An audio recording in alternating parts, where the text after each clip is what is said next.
নমস্কার বন্ধুরা, চারুভাষের বাংলা ক্লাসে তোমাদের আর একবার স্বাগত জানাই। কলিকাতা বিশ্ববিদ্যালয়ের 2023 শিক্ষাবর্ষের ষষ্ঠ সেমিস্টারের বাংলা সাম্মানিক বিষয়ের সিসি 14 এই যে পত্রটি রয়েছে সেই পত্রের যে প্রশ্নাবলী যেটি 2023 এই শিক্ষাবর্ষে এসেছিল সেগুলো নিয়েই আমরা এই ভিডিওতে আলোচনা করব। সিসি 14 বিষয়বস্তু সংস্কৃত, ইংরাজি এবং প্রতিবেশী অর্থাৎ হিন্দি সাহিত্যের ইতিহাস। এই বিষয়ে 2023 শিক্ষাবর্ষে যে প্রশ্নগুলো এসেছিল সেগুলো একটু দেখে নাও। প্রথমেই রয়েছে 1 নম্বরে, আমরা জানি 1 নম্বরের প্রশ্নটা আসে সংস্কৃত সাহিত্যের ইতিহাস থেকে। সেখানে 1-এর দাগের কয়ে যে প্রশ্নটা সেটা হচ্ছে কালিদাসের যে কোনো দুটি কাব্য অবলম্বনে সংস্কৃত কাব্য সাহিত্যে তাঁর কালোত্তীর্ণ প্রতিভার মূল্যায়ন করো। এই প্রশ্নটির সঙ্গে এসছে শূদ্রকের নাট্যকৃতির বিশেষত্ব আলোচনা করো। এবার 2-এর দাগে দেখো, 2-এর দাগের যে প্রশ্ন তোমরা সবাই নিশ্চয়ই জানো যে 2-এর দাগের প্রশ্ন আসে ইংরাজি সাহিত্যের ইতিহাস থেকে।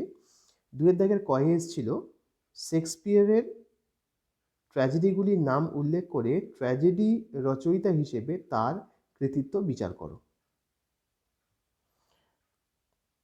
তার সাথে অথবা ক্ষয়ের এসছে শেলি রোম্যান্টিক যুগের শ্রেষ্ঠ গীতিকবি। শেলির গীতিকবিতার স্বরূপ আলোচনা করে এই মন্তব্যের যথার্থতা বিচার করো। এরপর 3-এ দেখো প্রতিবেশী অর্থাৎ হিন্দি সাহিত্য থেকে আসে। কয়েতে 3-এর কয়েতে এসেছে ছায়াবাদ কি, ছায়াবাদী কবি হিসেবে নিরালান মূল্যায়ন করো। ক্ষয়ে এসছে ঔপন্যাসিক ফণীশ্বরনাথ রেণুর কৃতিত্ব বিচার করো। এরপর 4-এর দাগের যে প্রশ্নগুলো 4, 5, 6 এই যে 6 এবং 7 এই যে প্রশ্নগুলো আসে এগুলো কিন্তু সবই 5 নম্বরের প্রশ্ন। দেখো প্রথমেই যেটা রয়েছে যে উত্তর রামচরিত 4-এর কয়েকটা উত্তর রামচরিত নাটকে ভবভূতির মৌলিকতার স্বরূপ উদ্ঘাটন করো। এর সঙ্গে অথবা এসছে গীত গোবিন্দম কাব্যটির বিশেষত্ব উল্লেখ করো বা সংক্ষেপে লেখো। এবার 5-এর দাগের ক দেখো লিরিক্যাল ব্যালাডস কবিতাটির গুরুত্ব আলোচনা করো। 5-এর খ তার অথবা অর্থাৎ অরের প্রশ্ন এসছে যেটা সেটা হচ্ছে ঔপন্যাসিক ভার্জিনিয়া উলফের বৈশিষ্ট্য সংক্ষেপে বিবৃত করো। এরপর 6-এর দাগে দেখো 6-এর ক ভারত জননী অবলম্বনে ভারতেন্দু হরিশ্চন্দ্রের কৃতিত্বের সংক্ষিপ্ত পরিচয় দাও। এরপর এর সঙ্গে অথবা এসছে মুন্সি প্রেমচন্দের গোদান উপন্যাসটি সংক্ষিপ্ত মূল্যায়ন করো। এরপর 7-এর দাগের যে প্রশ্নগুলো সেগুলো বিশেষত টিকা আকারে আসে। সেই টিকাগুলি কি এসেছিল দেখো 7-এর ক এসছে কাদম্বরী। কাদম্বরী কাব্যটি অবলম্বনে টিকা লিখতে হবে। এরপর এসছে আইভেনহো টিকা। এরপর গয়ে এসছে জামা কাব্য।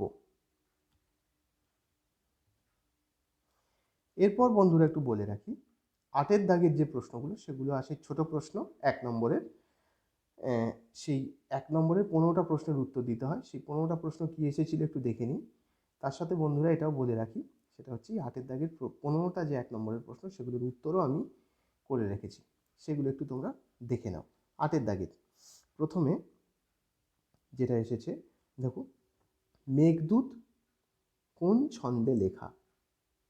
এর উত্তর হবে মন্দাক্রান্তা ছন্দে। এরপর 8-এর ক্ষয়ের দাগে দেখো সকার চরিত্র কোন নাটকে আছে? উত্তর হবে শূদ্রকের মৃচ্ছকটিক নাটকের। গয়ের দাগে মালতী মাধব নাটকটির রচয়িতা কে? এর উত্তর ভবভূতি। ঘয়ের যে প্রশ্নটা দেখো কাদম্বরী কাব্যের কোন চরিত্রকে রবীন্দ্রনাথ উপেক্ষিতা বলেছেন? উত্তর হবে পত্র লেখা। রবীন্দ্রনাথের একটি প্রবন্ধ রয়েছে, প্রবন্ধটির নাম হচ্ছে কাব্যে উপেক্ষিতা। এই প্রবন্ধে অনেকগুলি সংস্কৃত সাহিত্য নিয়ে আলোচনা করেছেন, অনেকগুলো সংস্কৃত সাহিত্যের চরিত্র নিয়ে আলোচনা করেছেন। সেখানে কাদম্বরী কাব্যের আলোচনা করতে গিয়ে পত্রলেখা চরিত্রটিকে কাব্যে উপেক্ষিতা বলেছেন। এরপর দেখো প্রশ্নটা দেখো, জয়দেব কোন রাজার সভাকবি ছিলেন?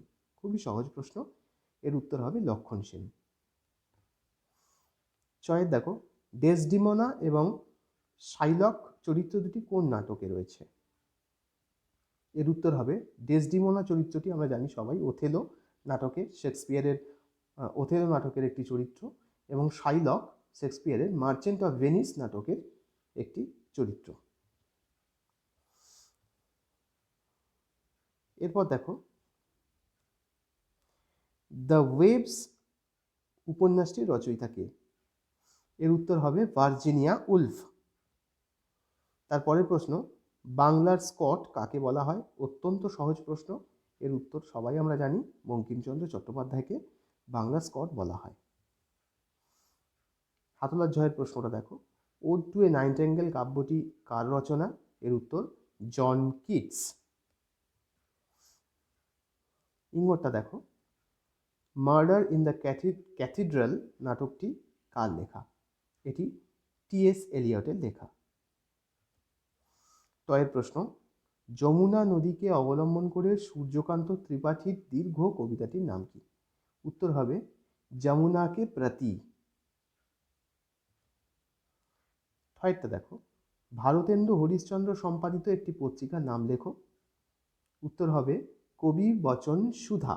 এটি মাসিক পত্রিকা ছিল, এর প্রথম প্রকাশ হয়েছিল 1868 খ্রিস্টাব্দে।